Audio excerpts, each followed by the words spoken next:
Whoa, what's up? Today's video is a Family Matters flashback episode review titled The Quilt. Now, if you new here, what the fuck we do here is read, listen, watch, and we block talk break that shit down. Let's start with our ignorance disclaimer. You may hear a few cursed words, but the blood of your firstborn will not fall from the sky. I'm pretty sure of that bullshit. If you have a problem with cursed words, you should probably leave now. But anyway, y'all, the reason that I chose this video because it gives you a lesson, goddammit, in the importance of the past, and it really teaches you how to conduct yourself in the present and future, if you ask me. Let's get to the first clip. The show starts off with Laura collecting old items from damn near every family member so she could sell that shit at her very own garage sale. She trying to hustle up enough money to get her a VCR. And y'all know VCRs was the thing to have back then in the 90s and shit. I remember when we didn't have one. All my friends and shit was pressing play, and some people had the kind where the tape deck pop up and shit. You'd be like, ooh, these days people don't give a fuck about shit like that. But anyway, Laura really symbolized the modern day bag chaser on these few seasons, you did. She was always trying to gain her profit, anything for a buck, regardless of morals, self-respect or anything. She was like a corporate juggernaut in the mind, goddammit. But of course, she learned her lessons. Anyway, Eddie comes in with a box from Estelle Winslow, aka Grandma Winslow, and says Grandma says she could look through that shit and see what she won't sell out here.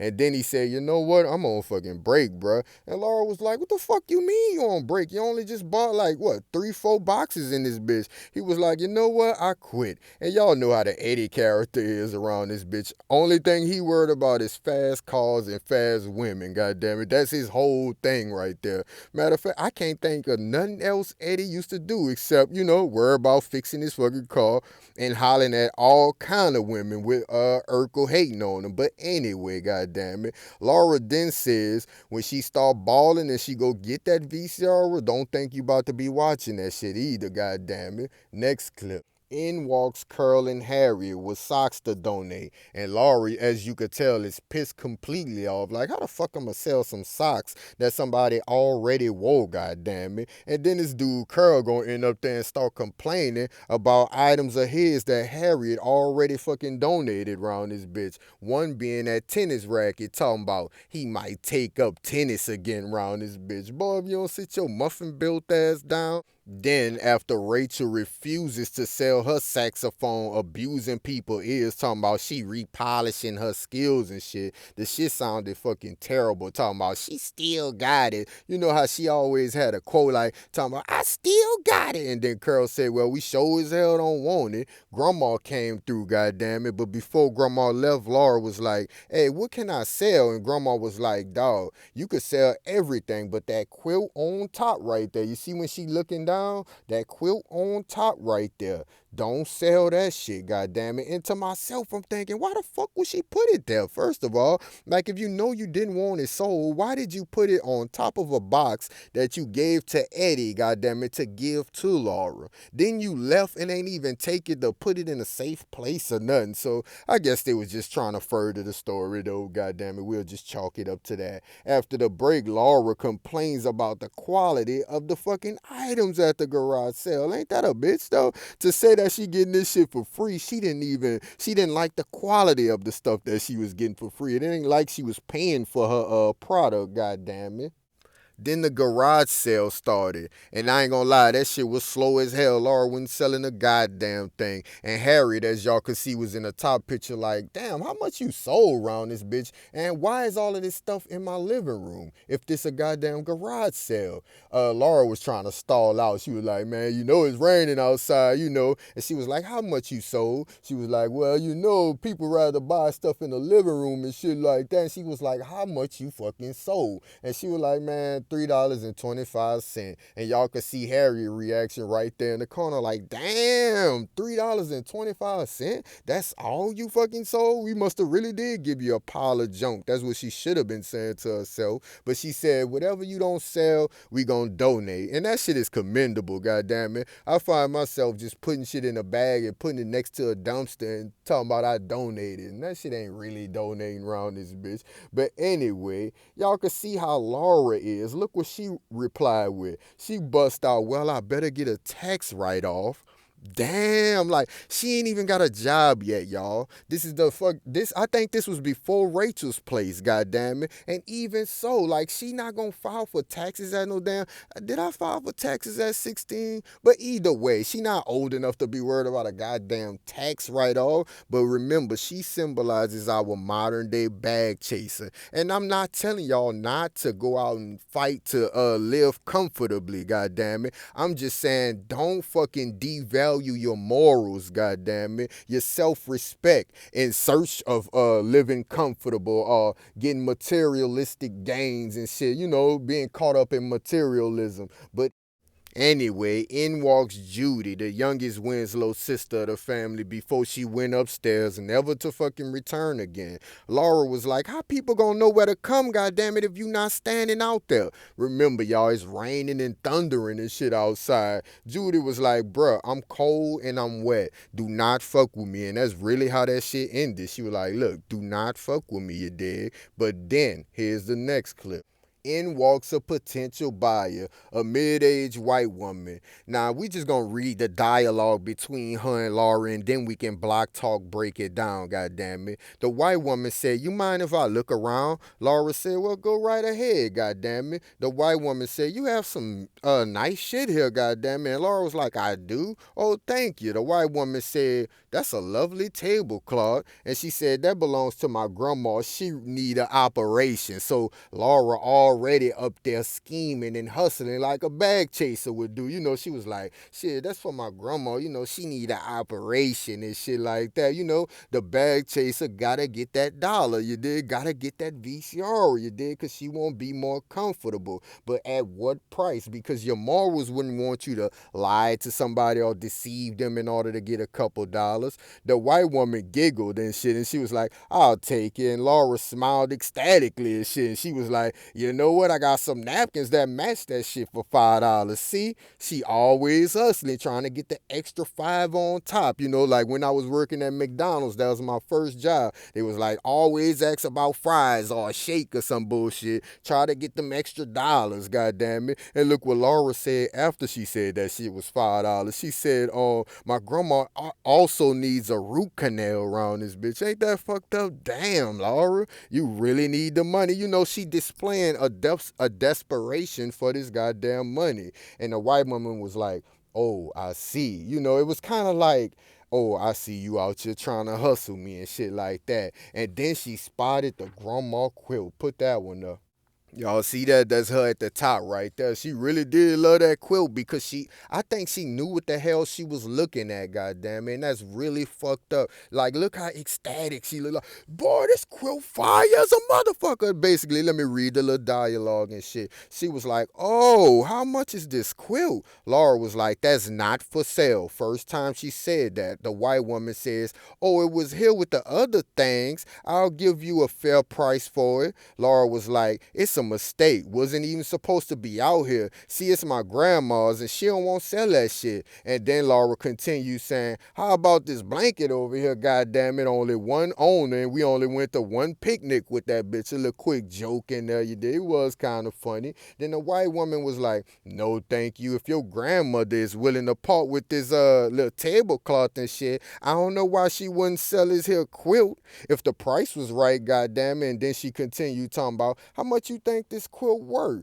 And Laura was like, look, I'm not really sure. And the white woman was like, how about 200? And as y'all can see, Laura right there coughing like a motherfucker in that little second picture right there. She coughed, talking about 200. And the right woman was like, you all right? And she was like, yeah, it's good. That's my ass, but shit like that. She said, I bet your grandma be happy, you dig, if you laid up there and got a good price for this quilt. What kind of shit is that? But we still gonna block talk, break it down and shit like that, goddamn it. Let's continue. Laura was like, bruh, I'm sorry, I really can't. Then the white woman gonna say 250, upping the price on this child. Then Laura was like, I don't know. She still was like, I don't know. And I ain't gonna lie, that's some shit I would have been like, ooh, I don't know. You did, you really trying not to sell it, as a person. Then the white woman said 300. I mean, 300, my bad, y'all, but this a Rebel Network, and we gonna continue, goddamn it. Laura said, would you like that shit gift wrapped?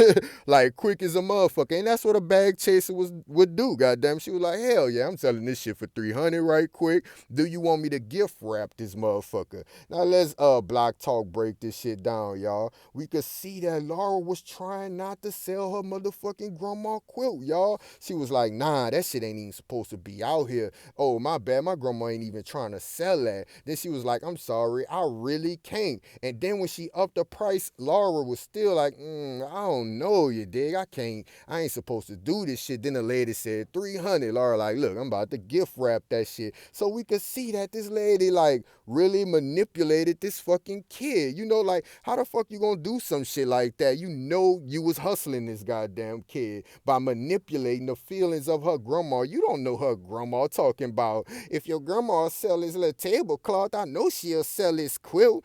You don't know my grandma. My grandma says she don't want to sell that motherfucking shit. So she have her reasoning behind it, to which I don't know yet, because the grandma didn't even explain the importance of it. But I know it was just to further the story. She was like, I bet your grandma will be proud if you got a good price for this quilt, you know, trying to still manipulate her, talking about the feelings of a grandma that she never fucking met. Ain't that fucked up to a kid? God damn it, like I told y'all, look at that first picture.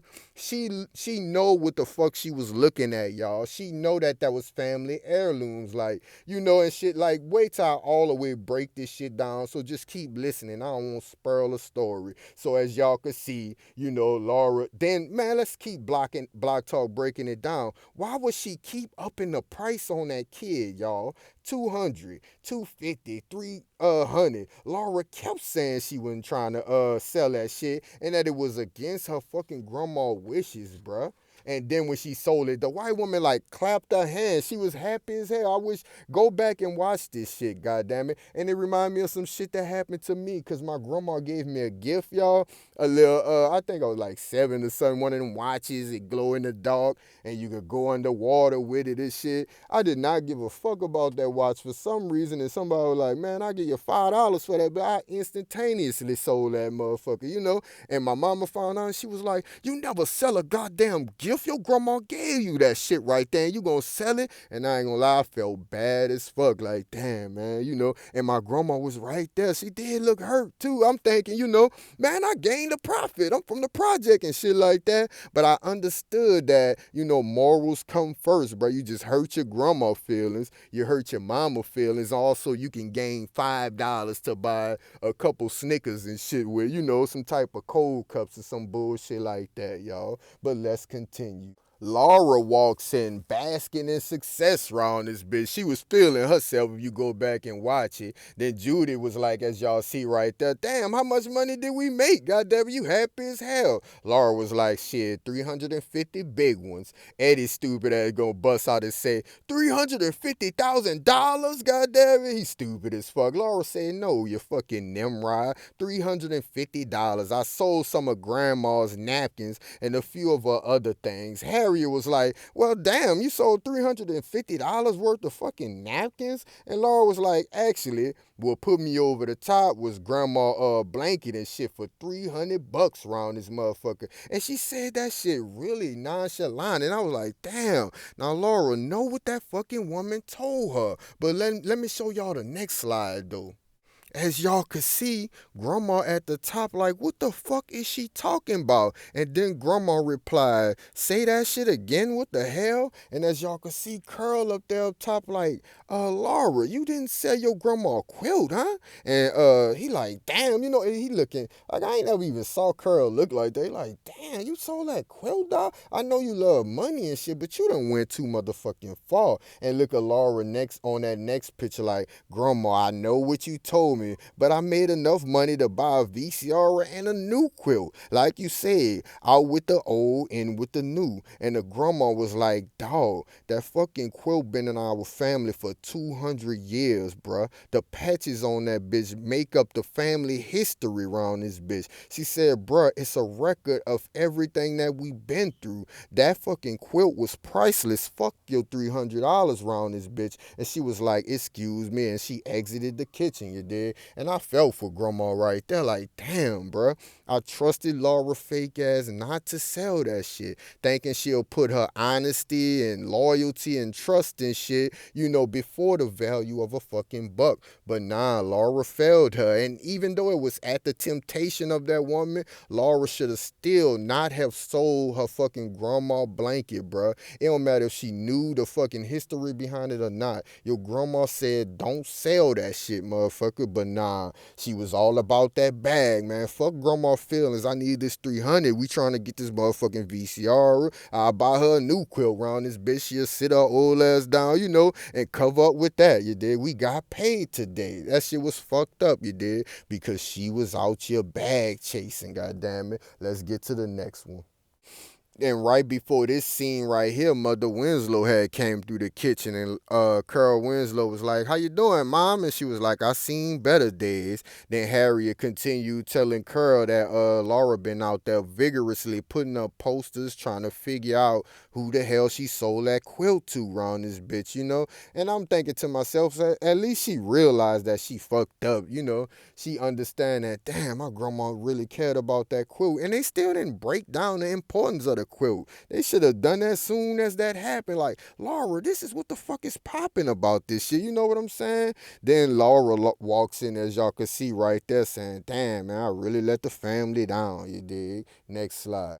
In walks old Eddie Winslow around this bitch, y'all. He was like, man, I got a whole lot of pictures that I had took from the garage sale, and really Laura was sitting up there insulting the pictures that the man had took and shit, until she realizes that that's the woman who bought the motherfucking quilt, goddamn. She was like, bruh, I could fucking kiss you right now, Eddie. And then when she attempted to, Carl act like he was gonna take a picture of that shit, so that was funny, because they don't want to be seen, actually liking each other and shit like that. And I'm like, black brothers and sisters is not like that. We like to display affection to each other. Ain't like we gotta be all lovey-dovey or no shit like that, but still, your sister and brother gonna know you love them and shit like that, goddamn it. But anyway, by them seeing that picture, it leads them to this.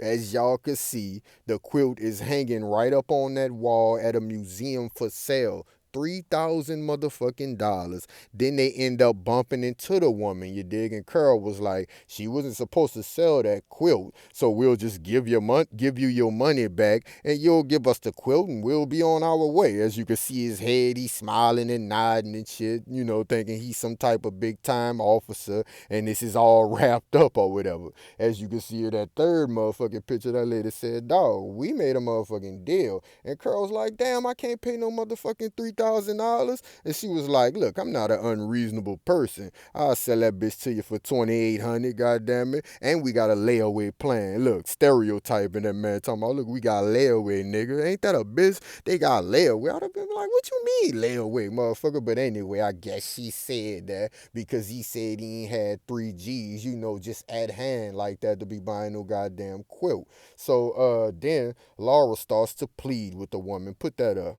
Look, that's her right there. Laura, as y'all could tell, she bawling down, crying and shit. And I ain't gonna lie, Laura really did recognize her mistake, goddamn it. She was like, man, I did not know the importance of that quilt. And she really let her fucking family down. And she said the blanket actually shows her family history. She said, I have no way of knowing who I am without that goddamn blanket. And she was crying her ass off. Like, nobody really could have turned her down at that point. And damn, behind $3,000, that lady, she must have really felt Laura, goddamn it, to end up giving her that fucking blanket, as we about to see in the next slide. Look, this when Carol and Laura walked in presenting the quilt to Grandma. Y'all could see she happy than the motherfucker. Like, damn, I'm really happy y'all found this quilt, boy. And Carol right there, like, it was all Laura. She had to talk to the woman herself because that lady didn't give a fuck about shit. Carol Winslow had to say, talking about, I'll just give you the money and that'll be it. Shit, Laura went in, started crying and everything. And Carol bust out, you know what? I think it's a great time to tell the story of the quilt. And I'm like, about time, motherfucker. Y'all should have been told them the story of the quilt. None of this shit would have happened if y'all had just told them the fucking story of the quilt. And as y'all can see in that bottom picture, Eddie was like, shit, you better tell us quick before Laura sell that shit again. And I ain't gonna lie, that shit was funny than a motherfucker, goddamn it. But let's get to the next slide. And at the top right there, y'all could see Mother Winslow telling the story, goddamn it. She was like, man, this motherfucking jacket is older than the Civil War. God damn it, the Civil War, if I ain't say that shit right. And it was started by her great grandma, Amy Rose. And it's been around for 6 generations to keep a record of the family history in one place to be passed down from generation to generation, containing this a patch of Amy Rose church dress and shit like that. And she said that's her daddy patch from World War II, his little World War II uniform. You know, she finally let them know how far that motherfucking blanket go, goddamn it. And I was like, about time. And she explained a few more patches, y'all. As y'all can see in the top right there, Mother Winslow decided to pass the quilt down to Laura. And on the side right there, y'all can see Laura was shocked. She was like, damn, you still pass this shit down to me even though my dumb ass sold it out here chasing this money, you know, not giving a fuck about your feelings, the family feelings, history, or any fucking thing you did just because I was trying to chase the next dollar. You know, you would still pass this down to me. Laura was happy as fuck. She said, I promise one day I'm going to get this shit to my daughter and shit. And I was like, that's what's up, goddamn it. Laura being the modern day bag chaser, or our backstory symbol of the modern day bag chaser, she was blinded, goddamn it, by materialism. She wanted that VCR, goddamn it. She was blinded. She don't give a fuck about anybody else. She just got to get that goddamn VCR so she could live a little bit more comfortable, you dig? And I'm just trying to tell y'all, don't get blinded in the pursuit of comfortability or success, goddamn it. I don't know. I just hold on to morals, values, and shit like that. Maybe it's just me, but I know it ain't just me. Y'all block talk fucking sharks out here, so y'all kind of understand what the fuck I'm saying. You know, history, ancestry, knowledge of self, that shit is priceless, bro. Fucking learning your roots and shit. I wish I could go back, but I ain't about to go to ancestry.com because you can't even trust these people, bro. But it's a lot of generations of our families out there we don't even know about. A whole lot of us. You know, I'm not alone. But anyway, you know, let's just think about it to wrap it up. This is going to be just a whole breakdown of the bullshit, you dig? A lot of these Instagram women, them Instagram prostitutes who be all about their material gain from monetizing their body. Think about it, and I ain't hating on no bullshit like that. It be like, at what cost, y'all? They be having them fans only and shit. You gotta pay them to see them have sex with or do sexual acts and shit. That's prostitution like a motherfucker. And then some of them be fashion over slash Instagram models. Instagram model, you an Instagram hooker, goddamn it. Everybody and their mama know that shit is just Craigslist, back page or fucking red book around this motherfucker. That's all that is. Stop bullshitting. That's why all of them end up meeting some rapper or some actor or some bullshit like that. You don't just, you know, pop up and meet these people, you dig? These people be admiring their little photos or they fans only in the bullshit like that. Keep it real. And don't think that I'm pass up these fake ass rappers around this bitch who out here cooning and don't express the real fucking struggles of poverty around this motherfucker. They don't talk about the real struggles of the hood or the ghetto. And plus, they never come back to change a motherfucking thing. Yet they go from state to state. I represent this. I'm from here. I'm from there. Man, sit your fake ass down. When the last time you been back?